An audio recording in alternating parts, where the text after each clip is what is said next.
Gloria a Dios, bendito y alabado el Señor. ¿Cómo está el pueblo de Dios en el día de hoy? ¿Cómo está el pueblo de Dios en el día de hoy? Gloria a Dios, gloria a Dios. Pueden sentarse, hermanos. Hermanos, si se recuerdan, la prédica de la semana pasada trató directamente con el tema de la decadencia en la fe cristiana que estamos viendo suceder en nuestros días. Y como les mencioné y les insté, es hora de que comencemos a obrar. Es hora de permitir que el Espíritu Santo, que ahora mora en nosotros, sobresalga de nosotros en todo momento y en toda situación. Pero la realidad es que esto no es algo que todos hacemos, sino que quizás inconscientemente muchos tapan o no permiten que esa luz, la luz del Espíritu Santo, brille como el sol. ¿Y por qué sucede esto? Yo diría que la razón principal por la que esto sucede es debido a que una gran porción del pueblo cristiano se ha quedado dormido en los bancos y las sillas de las iglesias. En otras palabras, el problema más serio que confronta la iglesia de hoy es que muchos cristianos han caído en un estado de complacencia. Y esto es un problema extremadamente crítico, ya que cuando esto sucede, entonces las personas piensan que todo va a continuar como siempre, sin ellos tener que hacer nada. Y la consecuencia es que la obra del Señor sufre. ¿Por qué? Porque las personas llegan a pensar que, bueno, yo estoy solamente viniendo a la iglesia, con eso cumplo, los que están allí son los que están encargados de hacer todo. ¿Y qué sucede? Que todo cae sobre los hombros de una o dos o tres personas. Pero la realidad es que todos aquí estamos llamados a obrar y a apoyar la obra de Dios. Y esto es algo que hacemos a través de ¿qué? De testificar del Evangelio. Esto es obrar para el crecimiento. Lo hacemos a través de las oraciones. Esto es el apoyo espiritual. ¿Cuántas veces les he dicho yo a ustedes? Oren por mí, porque yo también necesito oraciones, como ustedes necesitan oraciones. Lo hacemos no dejando de asistir a la iglesia. Hermanos, este es el apoyo moral. Y lo hacemos económicamente. Este es el apoyo físico. Y me detengo aquí para hacer una aclaración. No estoy pidiendo dinero.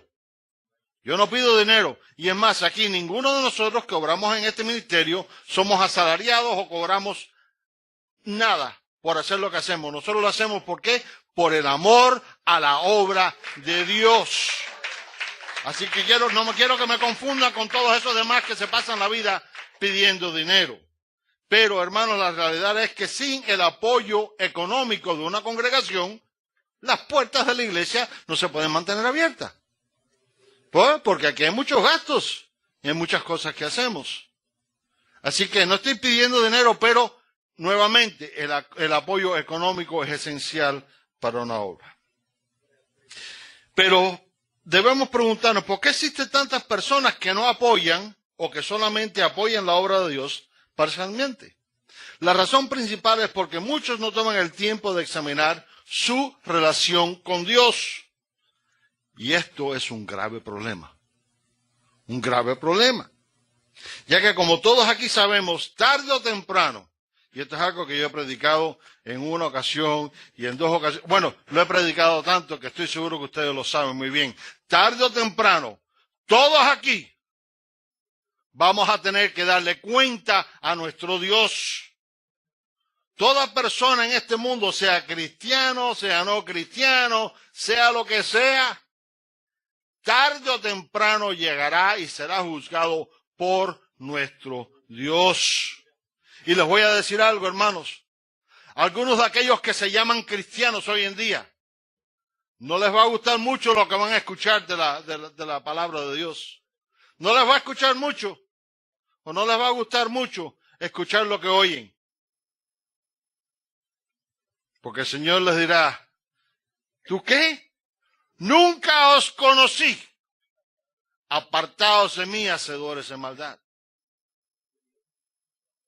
Hermanos, y es por esta razón que en el día de hoy deseo que examinemos nuestra relación con Dios y dónde nos podemos encontrar en nuestro caminar cristiano. Amén. Y quiero que pasen conmigo ahora la palabra de Dios y vamos a ir a Apocalipsis 3, del 15 al 16. Apocalipsis 3, del 15 al 16. Amén. Y la palabra de Dios nos dice así. Yo conozco tus obras, fíjense bien. Yo conozco tus obras, que ni eres frío ni caliente. Ojalá fueses frío o caliente, pero por cuanto eres tibio y no frío ni caliente, te vomitaré de mi boca. Palabras fuertes, amén. Pero ahora, como acostumbro decir, para tener un mejor entendimiento del mensaje que Dios tiene para nosotros en el día de hoy, nos será necesario hacer un breve repaso de historia. Amén. Y estos dos versículos forman parte de la carta del Señor a la iglesia en Laodicea. Y lo que debemos saber acerca de esta ciudad es que Laodicea era la ciudad principal de Frigia y era una de las ciudades más florecientes e influenciales en Asia Menor. Era una ciudad próspera y rica. Y la razón por esto es porque la ciudad estaba centrada en las tres carreteras más importantes en esos tiempos y tenía las tres industrias más grandes de ese entonces. Esta ciudad era considerada como el centro bancario y financiero. Ellos tenían una buena industria de algodón y también era el lugar donde se encontraba la escuela de medicina que era muy conocida por el colirio. Amén. Y todo esto va a hacer más sentido según vayamos progresando en la prédica. Así que mantengan estos detalles en mente y vamos a examinar esta carta. Vamos a examinar cómo esto se aplica a nosotros, cómo esta advertencia se aplica a nosotros. Ahora, cuando estudiamos el libro de Apocalipsis, una de las primeras cosas que encontramos es que el Señor escribe 7 cartas que contienen grandes advertencias. Amén. Y una cosa de suma importancia que debemos notar es que las 7 cartas fueron dirigidas directamente a los cristianos. Amén. En muchas ocasiones la palabra está dirigida a los no creyentes, pero aquí está directamente dirigida a los cristianos, está directamente dirigida a los líderes de las iglesias, amén, a los pastores de las iglesias. Y algo también a notar es que de estas 7 cartas, solo una fue positiva. Solo una carta de estas 7 fue positiva. El Señor tuvo quejas de todos, menos de una. ¿Y cuál fue la única que recibió la aprobación de Dios? La única fue la iglesia en Filadelfia. Y esto es algo que queda bien reflejado en Apocalipsis 3:10, que nos dice así. Por cuanto has guardado la palabra de mi paciencia, yo también te guardaré de la hora de la prueba que ha de venir sobre el mundo entero para probar a los que moran sobre la tierra. Pero más importante a notar de todo es que de las 7 cartas, la carta a Laodicea es la carta más fuerte que nuestro Señor escribió. En las restantes 6 cartas de advertencias encontramos que el Señor le advirtió o reprendió a los líderes de las iglesias. Pero aunque les reprendió, siempre encontramos que el Señor siempre reconoció lo bueno que hacían. Lo bueno que hacían. 7 cartas, 6, el Señor reconoce lo bueno que hacían. En otras palabras, no todo estaba perdido, sino que tenían tiempo de arrepentirse y corregir sus pequeños errores. Por ejemplo, aunque el Señor reprendió a la iglesia en Efeso por haber dejado su primer amor, o como decimos en actualidad, haberse enfriado, él primero reconoció sus buenas obras y esfuerzo. Fíjese bien, como esto queda bien resumido en Apocalipsis 2, del 2 al 3, que nos dice así: yo conozco tus obras y tu arduo trabajo y paciencia, y que no puedes soportar a los malos, y has probado a los que dicen ser apóstoles y no lo son, y los has hallado mentirosos. Y has sufrido y has tenido paciencia, y has trabajado arduamente por amor de mí, de mi nombre, y no has desmayado. Así que está reconociendo lo bueno que hicieron. En la carta a la iglesia en Esmirna encontramos que el Señor le dice que Él está al tanto de lo que estaba sucediendo y una advertencia de lo que vendrá sobre ellos, pero seguidamente encontramos una gran promesa. Fíjense bien como dice Apocalipsis 2:10. No temas en nada de lo que vas a padecer. He aquí el diablo echará a algunos de vosotros en la cárcel para que seáis probados y tendréis tribulación por 10 días. Sé fiel hasta la muerte y yo te daré la corona de la vida. Estamos viendo algo positivo, amén. Número 3, dice, cuando leemos la carta a la iglesia en Pérgamo, encontramos que Él les reprende por apartarse de la sana doctrina. Pero también encontramos que reconoce su fidelidad. Y esto es algo que queda bien resumido en Apocalipsis 2:13, que nos dice, yo conozco tus obras. Dile que tienes al lado, el Señor conoce tus obras.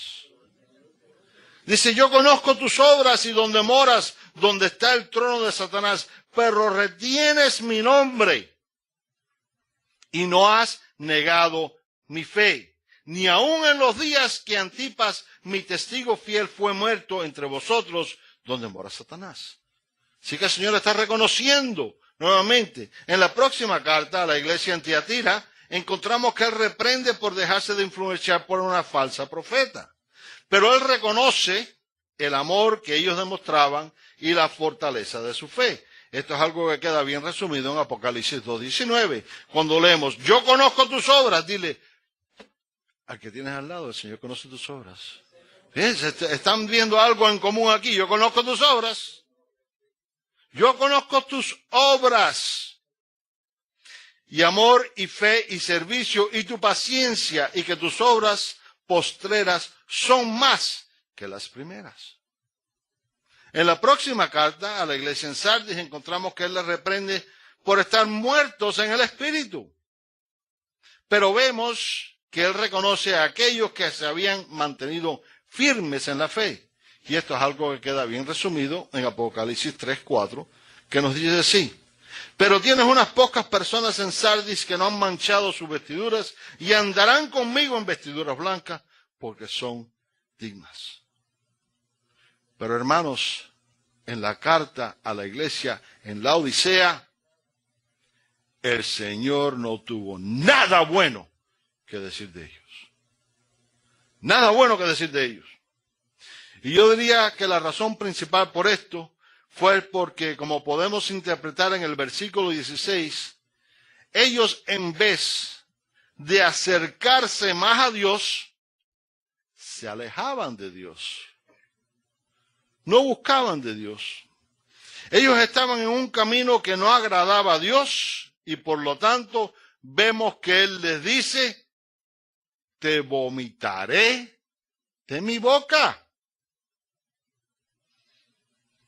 Y la realidad es que esta advertencia a la iglesia en la Odisea es una que continúa vigente y se aplica a toda iglesia que clama seguir a Jesucristo como su Rey y Salvador. Hermanos, esta carta contiene una advertencia que todos nosotros debemos mantener muy presente. muy presente. Es algo que debemos mantener muy presente porque, como les dije, eventualmente todos seremos juzgados. Todos. Eventualmente va a llegar el día cuando vamos a tener que darle cuenta al Señor por lo que hemos hecho y por lo que hemos dejado de hacer. Escuchen bien, porque podemos hacer mucho, pero también dejamos de hacer mucho. Fijémonos ahora bien en la queja principal de Jesús. La palabra nos dice, yo conozco tus obras, que ni eres frío ni caliente. Ojalá, dice el Señor, fueses frío o caliente. Como podemos ver aquí, la queja principal de Jesús es que ellos aparentemente habían caído en un estado de complacencia. Un estado de complacencia. Y lamentablemente la complacencia es algo que se manifiesta con frecuencia en un gran número de cristianos. En otras palabras, existen muchos que han permitido que su relación con Dios se encuentre tibia. Pero, pastor, ¿qué quiere decir eso de tibio? ¿Qué usted me está tratando de decir? Ejemplos, hermanos. Un cristiano tibio es un cristiano indiferente. Una persona que está parcialmente comprometida a Dios. Un cristiano tibio es todo aquel que compromete su testimonio y el testimonio de la iglesia, es decir, el cuerpo de Cristo, por agradar al hombre o por complacer un deseo de la carne. Un cristiano tibio es todo aquel que desecha o menosprecia las enseñanzas de Jesucristo, de esta manera pisoteando su sacrificio perfecto en la cruz. Un cristiano tibio es todo aquel que le da más importancia a las cosas de este mundo que a Dios. Un cristiano tibio es todo aquel que no apoya la obra de Dios. Haciendo memoria del repaso de historia que les hice al inicio, no es difícil determinar que este mismo fue el caso en la iglesia de la Odisea. Y digo esto porque como era una ciudad rica, como era una ciudad próspera, era una ciudad importante, ¿saben qué? Los miembros de la iglesia eran igual.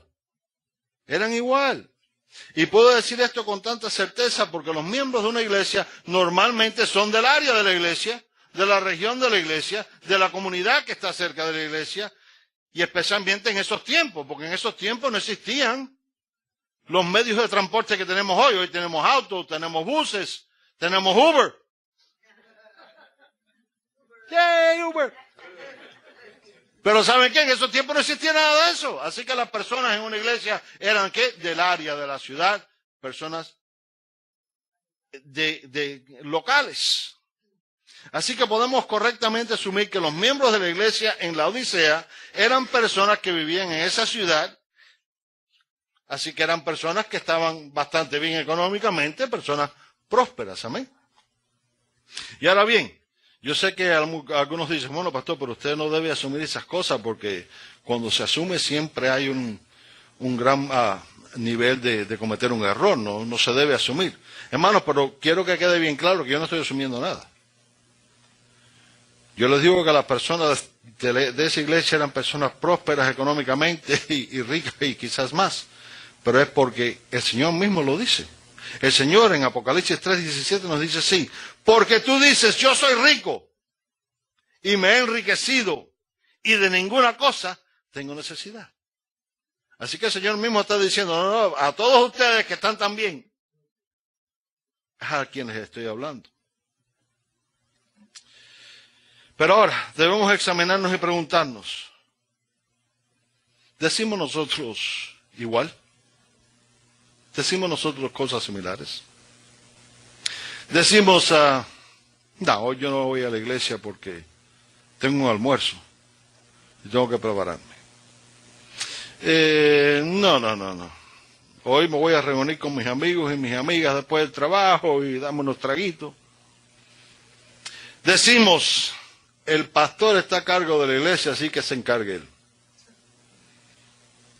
Decimos, ese pastor habla mucho.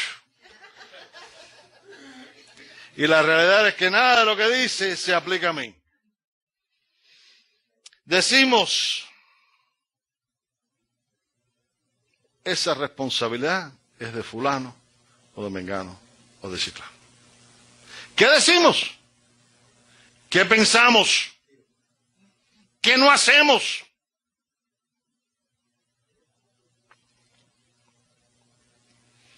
¿Pensamos que lo tenemos todo?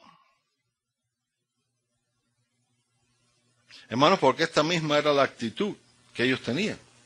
Ellos pensaban que lo tenían todo y desdichadamente esto también es el problema que existe en el cuerpo de Cristo de hoy. Hoy en día existe un gran número de cristianos que se encuentran igual que los cristianos en la iglesia en la Odisea.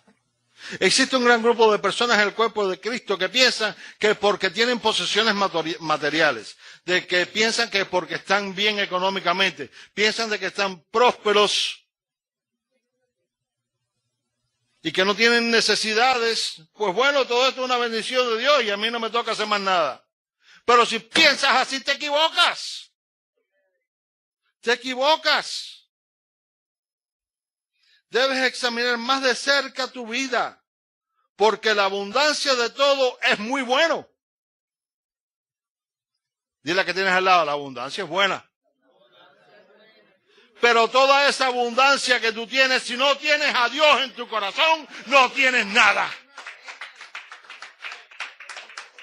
Nada. Puedes ser el más rico de este mundo. Puedes ser el más próspero de este mundo, pero si no tienes a Dios en tu corazón, no tienes nada. No tienes nada.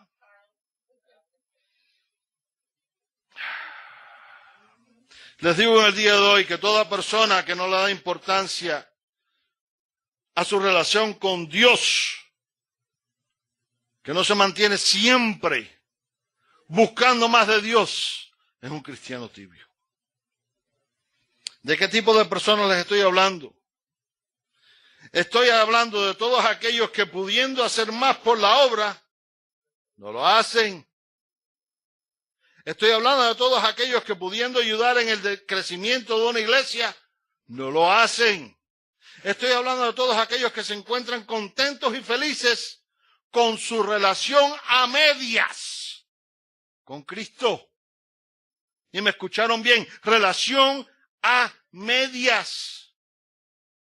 Una relación a medias, porque cuando un cristiano tiene una relación completa con Cristo, cuando un cristiano se somete completamente a la voluntad de Dios, hermano, es imposible estar tibios.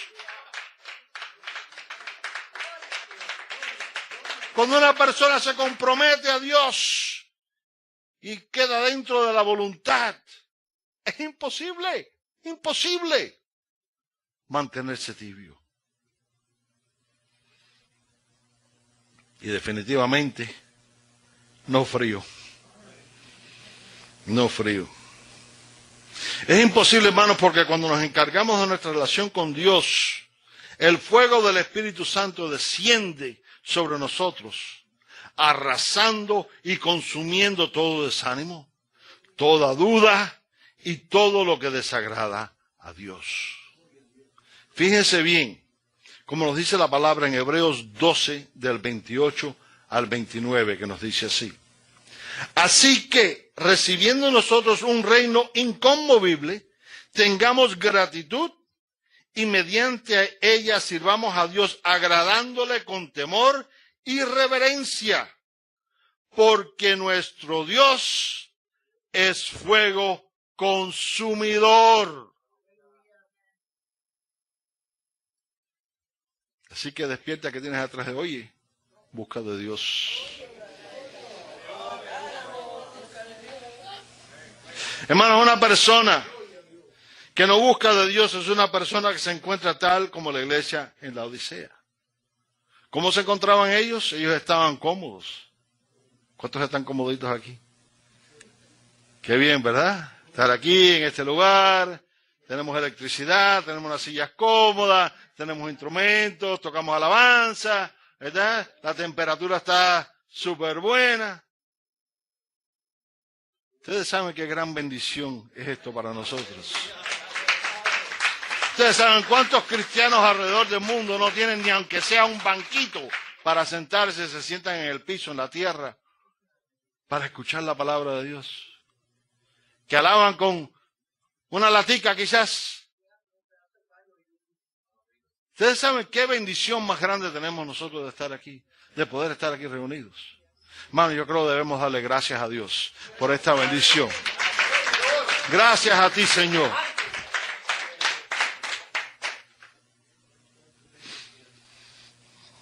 Y es por eso que les digo que no podemos permitir que nada interrumpa el fluir del Espíritu Santo en nuestra vida. No podemos permitir que ese fuego se apague. Pero lo que sucede es que a través del tiempo el fuego se va apagando. Entramos en un estado de complacencia y el fuego se va apagando. Y llega el momento en cuanto ya ni nos damos cuenta de las cosas. Ellos estaban cómodos. En otras palabras, ellos decían que a Dios, yo no necesito más nada. Y con esa actitud ellos te estaban diciendo a Dios que lo material, que la comodidad, que los placeres de la carne, que las cosas que no son duraderas, eran más importantes que Él. ¿Qué dijo el Señor acerca de estas personas? Dile que tienes al lado, te vomitaré de mi boca. Hermanos, cuando examinamos la carta a la Odisea completa, también encontramos que en Apocalipsis 3:18 el Señor les dice, por tanto, yo te aconsejo que de mí compres oro refinado en fuego, para que seas rico y vestiduras blancas para vestirte, y que no se descubra la vergüenza de tu desnudez.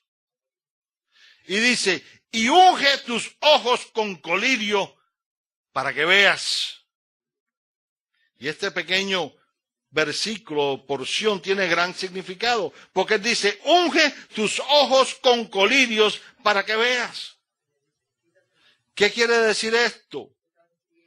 Hermanos, el colirio era el producto producido por la escuela de medicina en esa ciudad, y era muy bueno para sanar ciertos tipos de cegueras y otras enfermedades.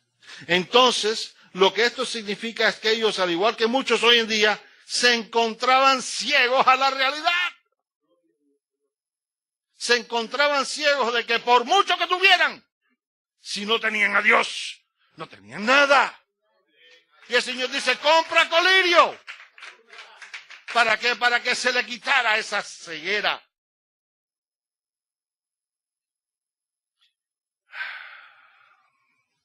Ellos, al igual que muchos hoy en día, no podían ver.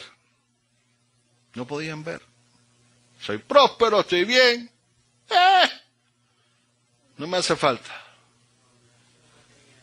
Pero hermanos, por mucho que tú tengas, repito, y repito, y repito, si no tienes a Dios en tu corazón, no tienes nada. Porque todo eso que tú tienes, ¿a dónde te lo vas a llevar? ¿A dónde te lo vas a llevar?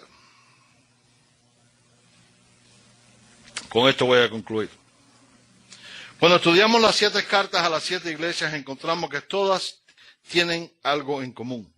Encontramos que el Señor está llamando a su iglesia, ¿a qué? Al arrepentimiento. El Señor está llamando a su iglesia al arrepentimiento. Esto no es algo que se escucha en todas las iglesias. Porque hoy en día lo que se escucha es, Dios te ama, ven como eres y ven que te amamos. Hoy lo único que se escucha es, ven para que recibas prosperidad. ¿Quieres ser próspero? Ven. Hoy no se escucha el llamado ¿a qué? Al arrepentimiento. Pero la realidad es que si no hay un llamado al arrepentimiento, entonces no hay un acercamiento a Dios, porque nosotros somos pecadores, no somos perfectos. y a diario tenemos que arrepentirnos de muchas cosas. Así que podemos decir con certeza que Cristo no escribió esta carta tan impactante a la iglesia de la Odisea para condenar a la iglesia. ¿Me están entendiendo? No fue para condenar a la iglesia. Él no escribió esta carta para abochornar a la iglesia. ¿Cuál fue el propósito? Él escribió esta carta para llamar a su iglesia al arrepentimiento. Fijémonos bien en un detalle final. Fíjense aquí como dice el Señor en Apocalipsis 3:19. Dice, yo reprendo y castigo a todos los que amo. ¿A quién Él reprende y castiga? A los que Él ama. Dice, sé pues celoso y arrepiéntete. Y con este detalle final podemos ver que la razón por la que el Señor dijo estas cosas tan impactantes, que la razón por la que Él amonesta a su pueblo es por una razón. ¿Saben por qué? Porque Dios te ama. Dile a la persona que tienes a tu lado, Dios te ama. El que tiene atrás no se ha enterado de hoy, es contigo esto. Hay personas que dicen, no, nada de lo que el pastor dice es conmigo. Bueno, yo te estoy diciendo hoy que Dios te ama. Dios te ama de tal manera que entregó a su Hijo unigénito en esa cruz para que tú pudieras hoy recibir la salvación. Dios te ama. Pero para mantener ese amor de Dios tiene que existir algo en tu vida y eso es el arrepentimiento.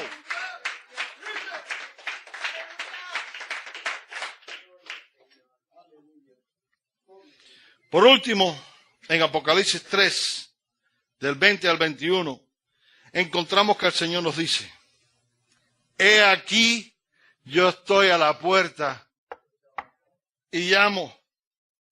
Si alguno oye mi voz y abre la puerta, entraré a él y cenaré con él y él conmigo.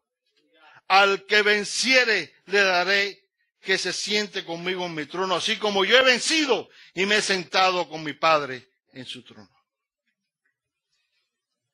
Hermanos, mantengamos siempre en mente que Dios escudriña los corazones. El Señor a través de las 7 cartas dice, yo conozco, dile a que tienes al lado, Dios conoce. Recordemos siempre que no podemos profesar ser cristianos si no hacemos un compromiso genuino con Dios. Todo el que profesa ser cristiano tiene que hacer un compromiso con Dios y reconocer que siempre, pero siempre, existe algo que podemos mejorar. En tu vida cristiana no, porque muchas personas, no, yo estoy perfecto, yo no tengo nada. Detente. Dice la palabra que el que piensa estar firme, cuidado que no caiga. Detente, examina tu vida. Siempre existirá algo que tenemos que superar. No somos perfectos. Nunca seremos perfectos, pero si pensamos que no existe mucho que podamos mejorar, si pensamos que estamos cómodos y no nos movemos hacia Dios en todo momento, entonces caemos en los mismos pasos de la iglesia en la Odisea. Te digo en el día de hoy, examina cuidadosamente tu relación con Dios.